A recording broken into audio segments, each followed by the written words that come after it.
So here we go. We are now going to apply our theory, experiment, and simulation all on equal footing. And the main thing to show here is that the theory line is in blue. The experiment is in red, has very, very small error bars, and then the simulation is in gray. And the idea here is it's really hard to distinguish all of these lines from each other and all of these points from each other because they all overlap so closely. This is really great because this shows close alignment between experiment, theory, and simulation. Now, we can see some points of deviation when we zoom in to the relative error of our quantum bit error rate or our raw key rate. So let's dig into some of these distinctions that we see. So the first thing to note is that theory gives us an estimated value. It's not giving us any error bars. It's just telling us sort of the mean value that we expect to see. Now, the next thing that we find is that when we consider how well experiment matches simulation and how well it matches theory, we look at this relative error.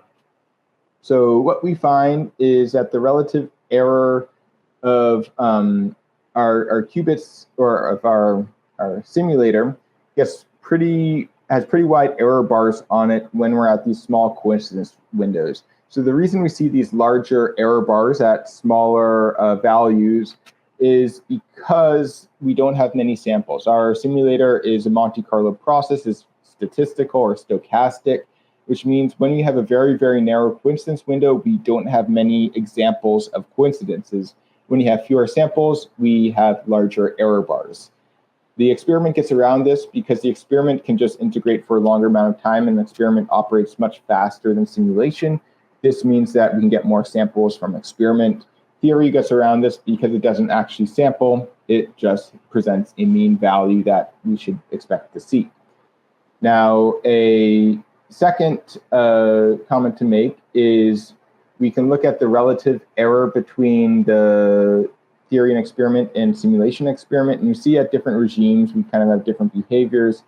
Interestingly, we see that theory is really close to experiment in almost all cases, except in this raw key rate, where we start to see the theory walk away from the experiment.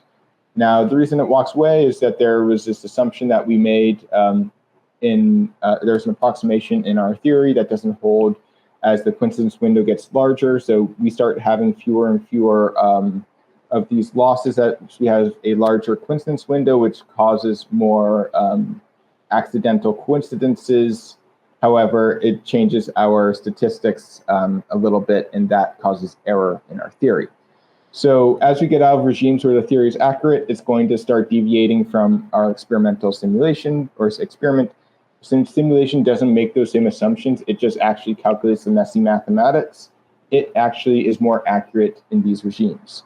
So the main point to draw from this is in this simple BBM92 setup, we see close correspondence between theory, experiment, and simulation. All these physical parameters that go into our model and simulation, we're able to easily scan through them and evaluate how our system changes as we modify these parameters.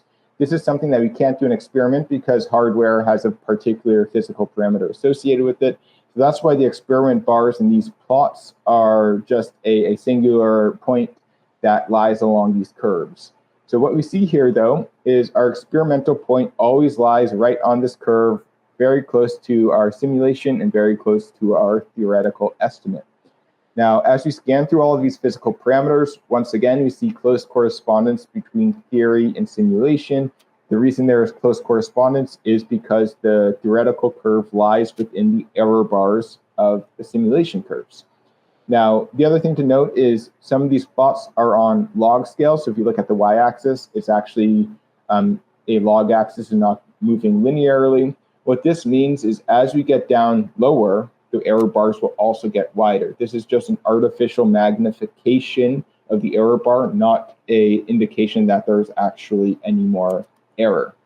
So what we see here overall is simulation can be used to scan through all of these parameters, and it aligns very well with what theory predicts.